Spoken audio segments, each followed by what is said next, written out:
Welcome to another NQ Forward with She Sees Profit, where I break down possible price action for the week ahead. On Sunday, we reviewed possible price action for NQ for both long and short options on the daily time frame.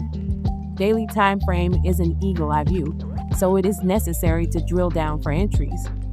At market open, we plotted trend lines to trap price and then waited for a break and retest of the area. Towards the end of Asian session heading into London, price broke the lower trend line.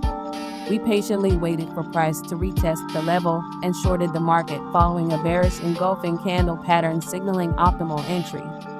We looked left to locate a level of support that would serve as our take profit. And as you can see, price hit our target precisely and immediately turned around.